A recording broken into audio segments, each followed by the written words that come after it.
मुनीर के साथ भी ट्रंप ने कर दिया धोखा। पाकिस्तान में सीज फायर वाली मीटिंग के बीच ट्रंप क्या नया धमाका करने वाले हैं?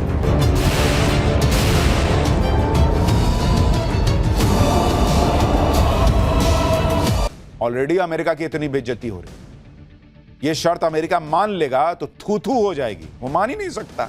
इसलिए हम कह रहे हैं कि युद्ध रुकने के कोई आसार नहीं लग रहे। और सीज फायर की जो बातचीत पाकिस्तान में चल रही है वो नौटंकी ज्यादा लग रही है, क्योंकि ईरान की इन शर्तों को मानने का मतलब है ट्रंप की सारी हेकड़ी जग जाहिर हो जाना, निकल जाना, अमेरिका की सुपर पावर वाली अकड़ की धज्जियां उड़ जाना। इसलिए ट्रंप ने दूसरे लोगों को ईरान को राजी करने पर लगा दिया कि चलो इसी बीच बातचीत तो करो कम से कम। ट्रंप ने इस बातचीत में पाकिस्तान को लगा दिया। इजिप्ट और तुर्की जैसे देश भी बातचीत में लगे। ईरान से बातचीत करने में पाकिस्तान का जब से नाम आया वो खुद को बड़ा खिलाड़ी मानकर कल से फुदक रहा है। लेकिन पाकिस्तान की यह खुशी ज्यादा टाइम नहीं टिकी। ईरान ने पाकिस्तान को तगड़ा झटका दे दिया। ईरान ने पाकिस्तान जा रहे कंटेनर को हॉर्मुज के एंट्री गेट पे ही रोक दिया कि रुक, किधर जा रहा है तू? इंडिया का जहाज थोड़ी है जो तू चला जाएगा। ईरान ने कहा कि पाकिस्तान जा रहे जहाज ने इस अहम समुद्री रास्ते से गुजरने की इजाजत पहले से नहीं ली। ईरान ने ऐसे वक्त में पाकिस्तान के जहाज को भगा दिया जब पाकिस्तान ईरान और अमेरिका के बीच मध्यस्थता कराने का दावा कर रहा है। अब सोचिए, जिसका जहाज ईरान लौटा दे रहा है कि भाग जाओ, नहीं जाने देंगे, उसके कहने पे अमेरिका से डील कर लेगा। कितने चांसेस होंगे इसके, आप बताइए। लेकिन इस बेइज्जती से भी पाकिस्तान का मन नहीं भरा और वो ट्रंप की 15 डिमांड लेके ईरान के पास गया। सीज फायर के लिए ट्रंप की तरफ से ईरान के सामने जो 15 डिमांड रखी गई थी उनके बारे में भी आपको बताता हूं। अमेरिका क्या डिमांड कर रहा है? अमेरिका कह रहा है कि ईरान से पक्की गारंटी लेगा कि वो कभी परमाणु हथियार डेवलप नहीं करेगा, न्यूक्लियर प्रोग्राम पर पूरी तरह से रोक लगाएगा, संवर्धित यूरेनियम का पूरा स्टॉक देश से बाहर करेगा, बैलिस्टिक मिसाइल क्षमता और मिलिट्री इंफ्रास्ट्रक्चर को नष्ट कर देगा, यूएन की निगरानी में ईरान के बाहर सिविलियन न्यूक्लियर प्रोग्राम होगा, हमास, हिजबुल्लाह और जैसे प्रॉक्सी ग्रुप्स को सपोर्ट बंद करेगा, इजराइल पर हमले बंद करेगा, स्ट्रेट ऑफ हॉर्मुज को फिर से खोलना होगा, अमेरिकी और इजरायली जहाजों की सुरक्षा, आसपास के देशों के एनर्जी इंफ्रास्ट्रक्चर पर हमले बंद करने होंगे। यानी जो अमेरिका कह रहा है वो लगता नहीं ईरान मानेगा, और जो ईरान कह रहा है वो तो अमेरिका नहीं मान सकता। इसलिए कहा जा रहा है कि पाकिस्तान के साथ क्या ट्रंप खेल कर रहे हैं, क्योंकि ये शर्तें ईरान क्यों मानेगा? वो भी तब जब ईरान 26 दिन से इस युद्ध में टिका है। साफ कह रहा है कि मर जाएंगे लेकिन लड़ते रहेंगे। वो तब नहीं झुका तो अब झुक जाएगा, ये शर्तें मान लेगा। इसके अलावा सबसे बड़ी बात यह है कि ईरान को यह पता है कि वो ट्रंप पर भरोसा नहीं कर सकता। ट्रंप कहते कुछ और हैं, करते कुछ और हैं। इसलिए सवाल उठ रहे हैं कि क्या ट्रंप कोई और प्लान बनाकर बैठे हैं? बातचीत, शर्तें सब दिखावा है क्या? क्या ट्रंप पाकिस्तान का इस्तेमाल कर रहे हैं? ट्रंप का प्लान बी क्या है आगे बताऊंगा। लेकिन आप यह भी देखिए कि इधर ट्रंप ईरान से बातचीत का दावा कर रहे हैं, उधर ट्रंप ने कल 25 दिन के युद्ध के बाद पहली बार पीएम मोदी से भी बातचीत की।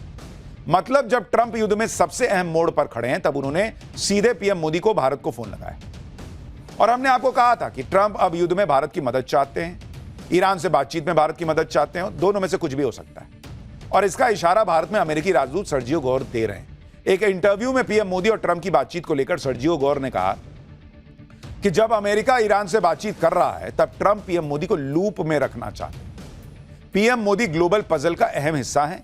यह बहुत ही अहम फोन कॉल था। सर्जियो गोर ने कहा कि हॉर्मुज स्ट्रेट को खुलवाना इस बातचीत के फोकस में था और राष्ट्रपति ट्रंप हमेशा पीएम मोदी की इन्वॉल्वमेंट का स्वागत करते हैं। सर्जियो गोर के बयान से संकेत मिल रहा है कि ईरान में आगे जो भी होगा उसमें अमेरिका भारत को भी एक एक्टिव स्टेक होल्डर की तरह देख रहा है। और क्या यह संभव है कि डोनाल्ड ट्रंप ने कल फोन करके पीएम मोदी को अपने प्लान बी के बारे में बताया है, भारत को उस प्लान बी के बारे में बताकर भारत को लूप में लिया है, क्योंकि भारत इस रीजन का बड़ा प्लेयर है।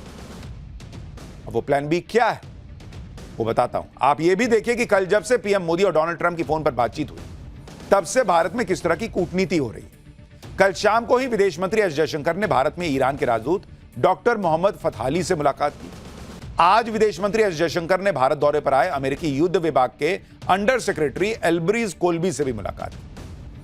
अमेरिका मान रहा है कि ईरान के मामले में भारत की भूमिका इंपॉर्टेंट है। दूसरी तरफ भारत में ईरान के राजदूत डॉक्टर मोहम्मद फतहाली ने भी भारत को लेकर बड़ा बयान दिया। उन्होंने कहा कि पश्चिमी एशिया में बढ़ते तनाव को कम करने में भारत प्रभावी भूमिका निभा सकता है। भारत एक भरोसेमंद देश है जिसकी सबसे बड़ी ताकत यह है कि वह गलतफहमियों को दूर करने और बातचीत का रास्ता खोलने की क्षमता रखता है। भारत के पास पश्चिमी एशिया में तनाव घटाने की खास काबिलियत है, ये ईरान के राजदूत कह रहे हैं। यानी उधर अमेरिका भरोसा जता रहा है, इधर ईरान भी भरोसा जता रहा है कि भारत रास्ता निकाल सकता है। एक्सपर्ट भी मान रहे हैं कि भारत ही वो इकलौता प्लेयर है जिसके ईरान, अमेरिका, इजराइल और खाड़ी देश यानी जितने भी स्टेक होल्डर हैं सबसे अच्छे संबंध। यानी एक तरफ डिप्लोमेसी की बातें हो रही, लेकिन सबसे बड़ी दिक्कत है कि ये डिप्लोमेसी तो तब कामयाब हो ना जब आप जिसके लिए बात कर रहे हैं वो नेता कामयाब हो। लेकिन ट्रंप का तो कोई भरोसा ही नहीं है, क्योंकि एक तरफ ईरान को बात करने के ऑफर दे रहा है, दूसरी तरफ ट्रंप की अपनी सीक्रेट तैयारी चल रही है।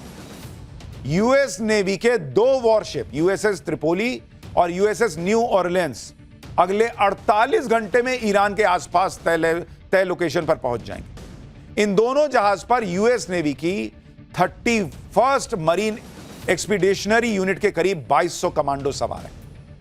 तीसरा यूएस वॉरशिप यूएसएस बॉक्सर, इस पर यूएस नेवी के 11वीं मरीन एक्सपीडिशनरी यूनिट के 2500 मरीन कमांडो सवार हैं। मतलब अमेरिका के 3 जहाजों पर करीब 5000 मरीन कमांडो ईरान में घुसने के लिए पहुंच रहे हैं। इसके अलावा समंदर में अमेरिका की दूसरी तैयारियां देखिए। अमेरिका का एयरक्राफ्ट कैरियर अब्राहम लिंकन पहले से मिडिल ईस्ट में तैनात है। अब अमेरिका का दूसरा aircraft carrier USS George H.W. Bush भी मिडिल ईस्ट में पहुंच चुका है। इसने यूएसएस गेराल्ड आर फोर्ड पर ईरान के हमले के बाद उसकी जगह ली। जमीनी हमले के लिए अमेरिका ने अपनी 82वीं एयरबोर्न इमीडिएट रिस्पांस फोर्स के 3000 कमांडो को स्टैंड बाय मोड पर रखा है। ये कमांडो आदेश मिलने के 18 घंटे के अंदर दुनिया के किसी भी कोने में पहुंचने की काबिलियत रखते हैं। यानी साफ साफ दिख रहा है कि डोनाल्ड ट्रंप प्लान बी पे काम कर रहे हैं, और वो प्लान बी है स्ट्रेट ऑफ हॉर्मुज को खुलवाने के लिए ईरान पर हमले करना। स्ट्रेट ऑफ हॉर्मुज पर हमले करना, ईरान में घुसना। अमेरिका अपने 5000 मरीन कमांडो के साथ ईरान में ग्राउंड ऑपरेशन कैसे शुरू करेगा, अगर करेगा तो, इस पर भी कई तरह की बातें हो रही हैं। एक्सपर्ट्स ईरान में 4 ऐसी लैंडिंग साइट्स के बारे में बात कर रहे हैं जहां से अमेरिकी कमांडो घुस सकते हैं, और उसे आपको मैप पे दिखाता हूं। ईरान और उसके आसपास ये 4 लैंडिंग साइट्स हैं जहां से अमेरिकी सैनिक घुस सकते हैं। पहला है खार्ग आइलैंड, दूसरा लैंडिंग साइट है हॉर्मुज आइलैंड, तीसरा है एंट्री पॉइंट है हॉर्मुज स्ट्रेट पर नॉर्थ ओमान का हिस्सा, और चौथी लैंडिंग साइट ईरान का चाबहार पोर्ट भी हो सकता है। लेकिन ईरान की धरती पर कदम रखना अमेरिका के लिए बहुत चैलेंजिंग है। अगर ईरान में घुसना इतना हलवा होता तो अमेरिका 25 दिन से बम पे बम नहीं गिरा रहा होता, वो घुस गया होता अब तक। वो वेनेजुएला की तरह कब का ईरान को निपटा चुका होता।